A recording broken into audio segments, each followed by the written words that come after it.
జై శ్రీమన్నారాయణ. శ్రీమతే రామానుజాయ నమః. కృష్ణం వందే జగద్గురుం.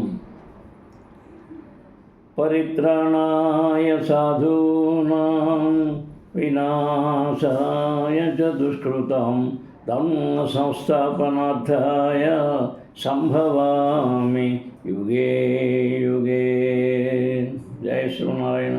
శ్రీమతే రామానుజాయ నమః. కృష్ణం వందే జగద్గురుం. మనం శ్రీమద్ భాగవతంలో ద్వితీయ అధ్యాయంలో సాంఖ్యయోగంలో కొంతవరకు నేను చెప్పుకున్నాం. ఇప్పుడు తర్వాత కంటిన్యూ చేస్తున్నామా. వ్యనసాయాత్మిక బుద్ధి రేకే కురునందన బహుశాఖాయానం తచ్చ బుద్ధయో వ్యవసాయినాం.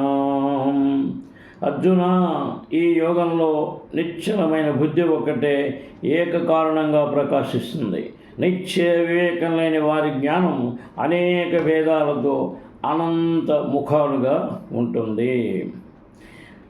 యమిమాం పుష్పితాం వాచ్యం ప్రవదంచ నిపచ్చితః వేదవాదరతాః నాణ్యదశీతి వాదినః. అంటే పార్థ, కొందరికి వేదాలలో చెప్పబడిన స్వర్గప్రాప్తి సాధనాల సతలో పడి దానికి మించినదే ఏదీ లేదని వాదిస్తూ ఉంటారు. కామాత్మానః స్వర్గపరా జన్మకర్మ ఫలప్రదాం క్రియా విశేష బహుళాం భోగైశ్వర్య గతిం ప్రతి. స్వర్గం గురించిన కామం వల్ల వాళ్ళందరూ అసంఖ్యాకమైన కర్మకాండాలలో మునిగి తేలుతూ తత్కారణంగా జనమరణ ప్రవాహంలో కొట్టుకొని పోతూ ఉంటారు. భోగేశ్వర్య ప్రసక్తానాం తయా బహుత చేతసాం వ్యవసాయాత్మిక బుద్ధి సమధో న విధీయతే. భోగైశ్వర్యాలను ఆశించి వాటికే చెప్పబడిన కర్మకాండాలలో మునిగిపోయిన వాళ్ళకి నిశ్చలమైన ధ్యానం కానీ బుద్ధి కానీ కలగవు. త్రైగుణ్య విషయ వేద నిస్త్రైగుణ్యో ఘనార్జున నిర్ద్వంద్వో నిత్యసత్యశ్చో నిర్యోగ్యక్షేమ ఆత్మవాన్. వేదాలు ప్రకృతి యొక్క 3 గుణాలను వివరించాయి. నువ్వు ఆ గుణాలకు అతీతులవై ద్వంద్వభావాలను విడిచి యోగక్షేమాలను ఆక్షేపించక శుద్ధ సత్వాన్ని అవలంబించి ఆత్మజ్ఞానానివి అంటే కావాలి. యావానద్ద ఉదపానే పర్వత సంప్లుతోదకే తావాన్ సర్వేషు వేదేషు బ్రాహ్మణస్య విజానతః. తక్కువ నీళ్ళుండే నదులు, చెరువుల వలన ఎంతటి ప్రయోజనం ఉందో ఆ ప్రయోజనం ఎక్కువ నీళ్ళుండే మహానదులలో కూడా నిక్షిప్తమై ఉన్నట్లే వేదాలలో చెప్పిన సమస్త కర్మల వలన పొందబడే ఏ శాంతి అయితే ఉందో తత్వవేత్త అయిన వాడికి తన జ్ఞానంలోనే ఆ శాంతి సమస్తము ఇమిడి ఉన్నది. కర్మణ్యేవాధికారస్థే మా ఫలేషు కదాచన మా కర్మఫల హేతుర్భూర్మా తే సంఘోస్య కర్మణి. నువ్వు కర్మ చేయడానికి మాత్రమే కానీ ఆ కర్మ ఫలానికి అధికారివి కాదు. ప్రతిఫలాపేక్షతో కర్మలను చేయకు, అలాగని కర్మలు చేయటం మానకు. యోగస్థః కురు కర్మాణి సంగం త్యజ్య ధనంజయ సిద్ధ్యో సమో భూత్వా సమత్వం యోగ ఉచ్యతే. లాభాలాభాల పట్ల మోహరహితుడవై యోగబద్ధుడవై కార్యసిద్ధి కలిగిన కలుగుకున్న సమబుద్ధి కలిగి నియమితమైన కర్మలను ఆచరించు. దూరేణయా కర్మ బుద్ధియోగా ధనంజయ బుద్ధౌ శరణమన్విచ్చ కృపణాః ఫలహేతవః.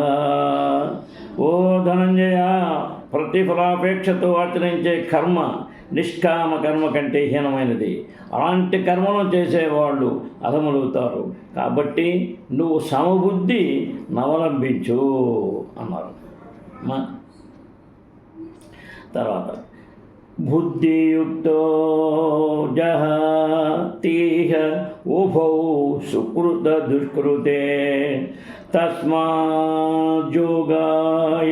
యుజ్యైస్వ యోగః కర్మను కౌశలం. సమబుద్ధి గలవాడు తన పాపపుణ్యాల నీ జన్మలోనే నశింపజేసుకుంటున్నాడు. కాబట్టి నువ్వు కూడా అలాంటి యోగాన్ని అనుసరించి కర్మల నాచరించు. కర్మజో బుద్ధియుక్తా హి ఫలం త్యజ్య మనీషిణః జన్మబంధ వినిర్ముక్తాః పదం గచ్చంచనామయం. సమబుద్ధి గలవాడు కర్మఫలాన్ని ఆశించక జన్మబంధ విముక్తుడై మోక్షాన్ని పొందుతున్నాడు. యథా తే మోహకలిలం బుద్ధిరీయతి తరిష్యతి తదా గంతాసి నిర్వేదం శ్రోతన్యత్య శ్రుతస్య చ. మోహం అంటే సంకలం మంచి విడిపడి నీ బుద్ధి పరిశుద్ధిని పొందినప్పుడే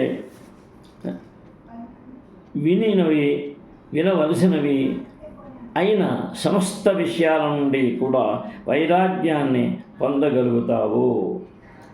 శృతి విప్రతిపన్నాతే యథా స్థస్యతి నిశ్చలా సమాధానచలా బుద్ధిస్తదా యోగతునాశసి. వినికిడి మొదలైన వాటి చేత చపలత పొందిన నీ బుద్ధి స్థిరమై నిలచినప్పుడే నీవు యోగాన్ని పొందగలవు.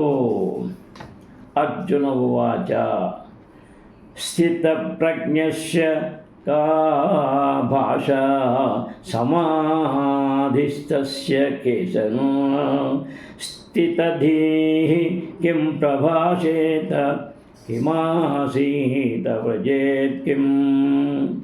అర్జునుడు అడుగుతున్నాడు, ఓ కేశవ, స్థితప్రజ్ఞుడు ఎవరు?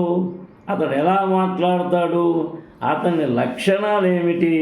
స్థితిగతులేమిటి అన్నారు. అంటే భగవాను వాచ ఏమంటున్నాడైనా, ప్రజహాతి యథా కామాన్ సర్వాన్ పార్థ మనోగతాన్ ఆత్మన్యేవాత్మనా తుష్టః స్థితప్రజ్ఞ సదోచ్యతే. శ్రీకృష్ణ భగవాన్ చెప్తున్నారు, పార్థ, సర్వవంచలను విసర్జించి తన ఆత్మయందే తాను ఆనందించుతూ ఉండేవాడిని స్థితప్రజ్ఞుడంటూ అంటారు అన్నారు. తర్వాత దుఃఖే స్వనుద్విగ్నమనా సుఖేషు నిగతస్పృహాః వితరాగభయక్రోధః స్థితధీర్మునిరుచ్యతే. దుఃఖానికి కలతపడక సుఖాలు వస్తే పరవశించక అనురాగ భయ క్రోధాలను విసర్జించిన వాడే స్థితప్రజ్ఞుడిగా చెప్పబడుతున్నాడు. యస్సర్వత్రా నపి స్నేహాస్తత్త త్రాప్య శుభాశుభం నాభినందతి నద్వేష్టి తస్య ప్రజ్ఞా ప్రతిష్ఠిత. ఎవడు దేని యందున వంచన లేక జరిగిన వాటి యందు మంచి చెడు అనే భేదభావం చూపక ఆనందానికి దుఃఖానికి దూరంగా ఉంటాడో వాడి బుద్ధి సుప్రతిష్ఠితమైన కనబడుతుంది. యదా సంహారతే జాయం కూర్మోంగానివ సర్వశః ఇంద్రియాణీంద్రియార్థిభ్య సస్య ప్రజ్ఞా ప్రతిష్ఠిత. శరీరావయములు అంటే శరీరావయవాలను తన లోపలకు ముడుచుకుని తాబేలు వలె ఇంద్రియాలను విషయాల నుంచి మరల్చి తన వశమందుంచుకునే వాడి బుద్ధి స్థిరమైనది. విషయ వినివర్తంతే నిరాహారస్య దేహినః రసనద్యం రచోప్యస్య పరం దృశ్య నివర్తతే. వాంఛలను తుంచివేయడం వలన మనిషి విషయదూడవుతాడే కానీ వాటి వాసనా బలం మాత్రం వరుణ్ణి వీక్షించగలిగినప్పుడే తొలుగుతుంది. యతతో హ్యాపి కౌంతేయ పురుషస్య విపచ్చితః ఇంద్రియాణి ప్రమాధీని హరంతి ప్రసవం మనః. కుంతిపుత్ర, ఎంతటి ప్రజ్ఞ కలిగి జాగ్రత్తగా నున్న వాడి మనస్సునైనా సరే ఇంద్రియాలు వ్యాకులపరచి హరించి వేస్తాయి. తాని సర్వాణి సంయమ్య యుక్త ఆసీత మత్పరః అచేహి యస్యేంద్రియాణి తస్య ప్రజ్ఞా ప్రతిష్ఠిత. ఆ ఇంద్రియాలను స్వాధీనంలోకి తెచ్చుకొని సదా ఆత్మయందే ఆసక్తి కలిగి ఉండాలి. అలాంటి ఇంద్రియ నిగ్రహుడి బుద్ధి మాత్రమే స్థిరంగా ఉంటుంది. ధ్యాయతో విషయాపుంస సంగస్తేషుపజాయతే సంగాత్ సంజాయతే కామః కామక్రోధో విజాయతే. ఎల్లప్పుడూ శబ్దాది విషయాలను గురించి ఆలోచన చేసేవాడికి వాటి మీదే ఆసక్తి కలుగుతుంది. క్రోధాద్భవతి సమ్మోహ సమ్మోహ ప్రతి విభ్రమః శృతిభ్రంశాద్ బుద్ధినాశో బుద్ధినాశా ప్రణశ్యతి. కోపం వలన అవివేకం, అవివేకం వలన శృతిభ్రంశం, దాని వలన బుద్ధి చెడతాయి. ఆ బుద్ధి చెడగానే పురుషుడు నశించిపోతాడు.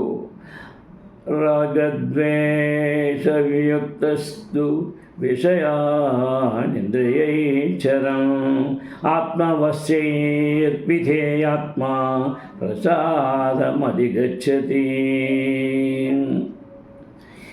విషయాలను అనిపిస్తున్నా కూడా రాగద్వేషాలు లేనివాడై ఇంద్రియ నిగ్రహం కలిగి మనస్సును తన స్వాధీనంలో ఉంచుకుంటే నిర్మలుడు కావచ్చును.